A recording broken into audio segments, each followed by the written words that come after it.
کیا وجہ ہوئی کہ انہیں ایک ایسی روایت، حدیث کے ایسے الفاظ کہ جو بہت ظاہر ہیں، واضح ہیں کہ میرے بعد 12 خلفاء ہوں گے، دین غالب ہوگا، ہمارے اہل سنت علماء اس میں پریشان ہو جاتے ہیں. صرف 4 نہیں، 12 خلفاء ہوں گے. مجھے ان کے شور کرنے کی وجہ سے مجھے آپ صلی اللہ علیہ وآلہ وسلم نے جو اس کے بعد ارشاد فرمایا نا، وہ بات مجھے سمجھ میں نہ آئی. بسم اللہ والصلاۃ والسلام علی رسول اللہ وآلہ وآلہ.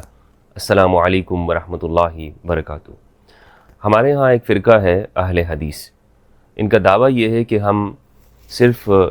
اس بات کو قبول کریں گے یا وہ عقیدہ اختیار کریں گے، یا ہمارے لیے حق بات وہی ہے کہ جو حدیث میں آ جاتی ہے. کسی بھی حدیث میں اگر کوئی بات آ جاتی ہے تو ہمارے لیے وہ حرف آخر ہو گئی ہے، اب اس پر ہم کوئی بات قبول نہیں کریں گے. حالانکہ یہ اپنے اس دعوے کے اندر بھی سچے نہیں ہیں. یہ اپنے ان علماء کی کہ جنہوں نے ان کے سامنے کچھ عقیدے بیان کیے، اس پر یہ سختی کے ساتھ کاربند ہوتے ہیں اور انہی کی سوچ کے مطابق یہ قرآن کی آیت کو بھی سمجھتے ہیں، یہ کسی حدیث کی تشریح کو بھی اسی کے مطابق لیتے ہیں کہ جو ان کے کچھ علماء نے بیان کی ہوتی ہے. یعنی ان علماء کی آراء اگر حدیث کے خلاف بھی ہوگی تب بھی یہ اپنے ان علماء کی آراء اور ان کے اقوال کو مضبوطی کے ساتھ مانتے ہیں اور کہتے ہیں کہ کیا یہ ہم ان سے زیادہ حدیثوں کو سمجھنے والے ہیں؟ تو ہمارے ان علماء نے اس زمانے کے اندر حدیثوں کو سمجھا ہے اور انہوں نے اپنی زندگی کو لگایا، تو اس لیے اب ہم ان کی فہم سے اختلاف نہیں کر سکتے ہیں. لیکن ان کا دعویٰ بہرحال یہ ہے کہ حدیث جب کوئی حدیث ہوگی تو ہم اسی کو مانیں گے اور اس کے علاوہ ہم کسی بات کو قبول نہیں کریں گے. لیکن دوستو، آج ہم اس بات کو سمجھنے کی کوشش کریں گے کہ آیا یہ اپنے اس دعوے کے اندر یہ درست ہے، اور کیا واقعی یہ بات کہنا کہ حدیث، اگر ہمیں حدیث معلوم ہو جاتی ہے تو وہ ہمارے لیے بالکل کافی ہے، یہ دعویٰ درست ہے؟ کیا ایسا ممکن بھی ہے، یا یہ صرف ہم لوگوں کی ایک اچھے اور خوبصورت نعرے ہو سکتے ہیں؟ تو آج انشاءاللہ عز و جل ہم صحیح حدیث کی روشنی میں اس کا جائزہ لینے کی کوشش کریں گے. ایک حدیث ہے متفق علیہ، بخاری اور مسلم کے اندر ہے، اور اہل سنت کے ہاں یہ 2 کتابیں وہ ہیں کہ جو 6 صحیح کتابوں میں سے شروع کی 2 سب سے زیادہ صحیح کتابیں ہیں. یعنی ان کے جو راوی ہیں، ان کے جو اس میں جو موجود احادیث اور روایات ہیں وہ زیادہ صحیح درجے کی ہیں. یہ متفق علیہ حدیث ہے، اور یہ حدیث میں آپ کے سامنے اس لیے پیش کر رہا ہوں تاکہ ہم اس دعوے کا جائزہ لے سکیں کہ آیا یہ بات اور یہ دعویٰ درست ہے کہ جب ہمیں حدیث معلوم ہوتی ہے اور ہمیں اس حدیث کو وہ ہمیں سمجھ میں آ جاتی ہے تو لہٰذا اب ہم اس کے اوپر عمل کریں گے. کیا ہمارے علماء جو یہ بات کہتے ہیں یہ واقعی حق اور سچ یہ بات کہتے ہیں؟ جبکہ یہاں پر ایک اہم بات بھی ہے جو سمجھنے کے قابل ہے کہ قرآن مجید نور ہے. قرآن مجید اللہ سبحانہ و تعالیٰ نے ایسے اتارا ہے کہ اس کی تفصیل، اس کی وضاحت، اس کی تفسیر رسول اللہ صلی اللہ علیہ وآلہ وسلم نے اپنے بیان یعنی حدیث کے ذریعے کی ہے. سب سے پہلے جو قرآن مجید کی تفسیر معتبر ہے وہ رسول اللہ صلی اللہ علیہ وآلہ وسلم کا فرمان ہے، انزلنا الیک الذکر لتبین للناس ما نزل الیہم. لتبین للناس یعنی یہ ہم نے آپ کی جانب قرآن اتارا، ذکر اتارا، اب اس کا بیان کرنا آپ کی ذمہ داری ہے. لتبین للناس ما نزل الیہم، کہ آپ اس کو بیان کریں گے کہ جو ان کی جانب اتارا گیا ہے. تو سب سے بہترین تفسیر وہ ہے کہ جو حدیث کی شکل کے اندر، حدیث کی صورت میں موجود ہو. اور یہ اس لیے یہ بات ہمارے لیے بڑی غور کرنے کی ہو جاتی ہے کہ ہم اس میں غور و فکر کریں کہ ایک جانب تو یہ دعویٰ ہو کہ ہم اہل سنت ہیں، ہم اہل الحدیث ہیں، حدیثوں کو ماننے والے ہیں، دوسری جانب پھر حدیثوں کے معاملے میں ہم پریشان ہو جائیں اور ہمیں یہ بات سمجھ میں نہ آئے کہ ہم یہاں پہ کیا کریں، اور حدیثیں بھی پھر وہ صحیح درجے کی ہوں. تو یہ ہے میرے سامنے حدیث. اس حدیث کو 12 خلفاء والی حدیث بھی کہتے ہیں. بخاری مسلم کی صحیح روایت ہے، ابو داؤد کے اندر بھی موجود ہے، مسند احمد کے اندر ہے. صحیح بخاری کے اندر ہے 7223، صحیح مسلم کے اندر حدیث کا نمبر ہے 4708. اور یہ جابر بن سمرہ رضی اللہ عنہ سے روایت ہے. وہ کہتے ہیں کہ میں نے نبی صلی اللہ علیہ وآلہ وسلم کو فرماتے ہوئے سنا، آپ نے کہا یکون 12 امیرا، کہ 12 امیر ہوں گے. فقال کلمۃ لم اسمعها، پھر آپ نے ایسا کلمہ کہا، ایسی بات ارشاد فرمائی کہ جو میں نے نہیں سنی. اب یہ کیوں اس صحابی نے نہیں سنی، اس کی ایک وجہ ہے، وہ میں اگلی روایت میں بیان کروں گا.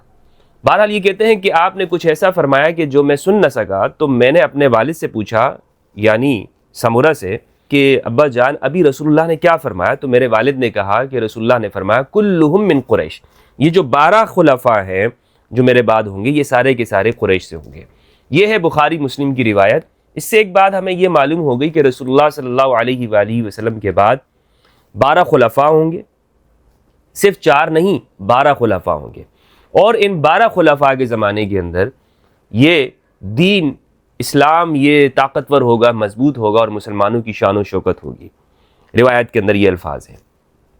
تو یہ ہمیں حدیث سے ظاہری طور پر ایک عام شخص کو بھی اگر اس حدیث کا ترجمہ معلوم ہو جاتا ہے تو وہ یہی سمجھے گا کہ رسول اللہ صلی اللہ علیہ وآلہ وسلم کا فرمان، آپ کا مقصود یہ ہے کہ رسالت مآب کے اس دنیا سے پردہ فرما جانے کے بعد یہ 12 خلفاء ہوں گے جس کے اندر دین مضبوط ہوگا۔ اب یہاں پر اسی روایت کے اندر جو یہ بات ہے، صحابی یا راوی جو یہ بات کہتے ہیں کہ آپ نے ایسی بات فرمائی کہ پھر میں سن نہ سکا، کیا وجہ تھی؟ یعنی رسول اللہ صلی اللہ علیہ وآلہ وسلم کے سامنے صحابہ کرام بیٹھے ہیں اور آپ کچھ ارشاد فرما رہے ہیں، اور ایک صحابی کہہ رہے ہیں کہ میں وہ بات سن نہ سکا، اس کی کیا وجہ ہوئی؟ کیا اس کی وجہ یہ ہوئی کہ وہاں پر وہ صحابی دور بیٹھے ہوئے تھے،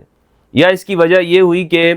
آپ کے گفتگو کے درمیان میں کوئی اور بات شروع ہو گئی؟ مسند احمد کے اندر روایت ہے 20,937۔ یہ روایت یہ بھی جابر بن سمرہ سے، اور یہ طویل روایت شعبی نے اس کو نقل کیا۔ وہ کہتے ہیں کہ رسول اللہ صلی اللہ علیہ وآلہ وسلم نے ہمیں عرفات کے اندر خطبہ ارشاد فرمایا۔ ایک سند کے اندر ہے کہ آپ نے ہمیں منا میں خطبہ ارشاد فرمایا، یعنی اس میں کثیر تعداد میں لوگ تھے۔ آپ نے یہ فرمایا کہ یہ دین اسلام یہ ہمیشہ غالب رہے گا، طاقتور رہے گا، کہ جب تک تم میں حتی یملک 12، یہاں تک کہ 12 مالک ہو جائیں، 12 جو ہیں وہ حکمران ہو جائیں، بادشاہ ہو جائیں۔ ثم لغت القوم، جب آپ یہ ارشاد فرما رہے تھے یہ کہ یہ دین غالب ہوگا اور یہ 12 خلفاء ہوں گے، تو اسی میں جو وہاں پہ لوگ تھے، لغت القوم، ان لوگوں نے وہاں پر شور مچانا شروع کر دیا، وتکلموا، اور بات کہنا شروع کر دی، کچھ کہنا شروع ہو گئے، کہ جس کی وجہ سے فلم افہم قولہ بعد، تو پھر مجھے ان کے شور کرنے کی وجہ سے مجھے آپ صلی اللہ علیہ وآلہ وسلم نے جو اس کے بعد ارشاد فرمایا نا، وہ بات مجھے سمجھ میں نہ آئی، کہ آپ نے فرمایا 12 ہوں گے مالک، تو اس کے بعد مجھے یہ بات سمجھ میں نہیں آئی کہ آپ نے کیا فرمایا۔ تو پھر میں نے اپنے والد سے پوچھا کہ آپ نے کیا فرمایا تھا؟ ممکن ہے کہ والد جو ہے وہ زیادہ قریب ہوں گے، تو اس لیے انہوں نے صاف سن سکے آپ صلی اللہ علیہ وآلہ وسلم کی گفتگو کو۔ تو والد نے مجھے کہا کہ آپ نے فرمایا تھا کہ وہ 12 خلیفہ ہوں گے اور وہ سارے کے سارے قریش سے ہوں گے۔ اب یہاں پر یہ بخاری مسلم کی روایت ہے، اور اس کے اندر یہ موجود نہیں ہے کہ پھر وہاں پر لوگوں نے شور مچایا، لیکن یہ بات ضرور ہے کہ وہ صحابی کہتے ہیں کہ میں آپ کی بات کو سن نہ سکا۔ تو سن نہ سکنے کی جو وجہ ہے وہ مسند احمد کے اندر احمد بن حنبل نے، جو کہ بخاری مسلم کے استاد ہیں، انہوں نے نقل کیا، حدیث کو پورا کر دیا کہ اس کی وجہ اصل میں یہ تھی کہ وہاں لوگوں نے پھر اس پر جو ہے وہاں پر ایک شور اٹھ گیا تھا، لغت القوم، لوگوں کی باتیں شروع ہو گئی تھی وہاں پر، جب آپ اس طرح فرما رہے تھے کہ میرے بعد 12 خلفاء ہوں گے۔ تو یہ اس پوری حدیث سے ہمیں ایک بات تو سمجھ میں آ گئی کہ جب آپ نے 12 خلفاء کا ذکر کیا تو وہاں پر لوگوں نے ممکن ہے اپنی رائے دی ہو، یا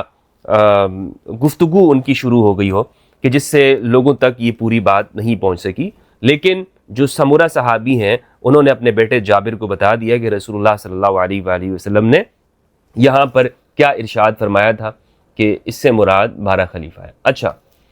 اب یہ دیکھیں کہ یہ جو 12 خلفاء والی جو حدیث ہے یہ بخاری میں ہے، مسلم میں ہے، مسند احمد میں، ابو داؤد کے اندر بھی یہ موجود ہے کہ وہاں پر قوم نے جو ہے وہ شور بپا ہو گیا تھا۔ یہ حدیث ہے، اور یہاں میرا سوال ہے اہل حدیث حضرات سے کہ وہ جب یہ دعویٰ کرتے ہیں کہ ہم حدیث کو ماننے والے ہیں، تو وہ اس 12 کو کس طرح سے مانتے ہیں؟ کیا ان کا اس حدیث کو ماننے پر عقیدہ ہے؟ اگر وہ اس حدیث کو مانتے ہیں تو وہ ایک بہت مشکل کے اندر پھنس گئے ہیں، یعنی یہاں معاملہ ایسے ہو گیا ہے کہ جان نہیں چھوٹ سکتی ہے اگر ہم جب تک یا تو اس کو پورا مانیں گے، اور جب مانیں گے تو پھر بتانا ضروری ہو جائے گا کہ یہ 12 کون سے لوگ ہیں۔ اور کچھ علماء نے ہماری بہت کوشش کی ہے، آج کے نہیں، ہمارے اکابر نے بھی ابن حجر اسقلانی، ملا علی قاری، بیہقی، سب نے کوشش کی ہے کہ یہ 12 خلیفہ کون ہے کہ جو سرکار نے ارشاد فرمایا جو میرے بعد ہوں گے۔ اب یہ دیکھیں یہاں پر رسول اللہ نے فرما دیا کہ یہ 12 ہوں گے،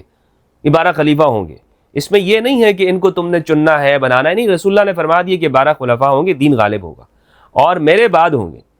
میرے بعد ہوں گے۔ الہ کا ذکر آیا ہے، جس طرح اتم الصیام الی اللیل، رات تک پورا کرو، تو ایک تسلسل اس کے اندر ہے کہ رسول اللہ کے بعد فوراً یہ تسلسل شروع ہوگا، اس میں انقطاع نہیں ہوگا۔ یہ بہت اہم بات ہے، اس میں کوئی انقطاع نہیں ہوگا، یہ رسول اللہ کے وصال کے ساتھ ساتھ یہ 12 ہوں گے ایک ترتیب کے ساتھ۔ تو ان 12 کے جو شناخت ہے اس میں ہمارے اہل سنت علماء پریشان ہیں۔ کوئی ایک بھی سنی عالم مجھے ایسا نہیں ملتا ہے کہ جو اس کی تعیین کرتے ہوئے کہہ دے کہ یہ 12 کون سے لوگ ہیں۔ اور جنہوں نے 12 کی تعیین کی ہے، مثلا 4 تو خلفاء ہیں،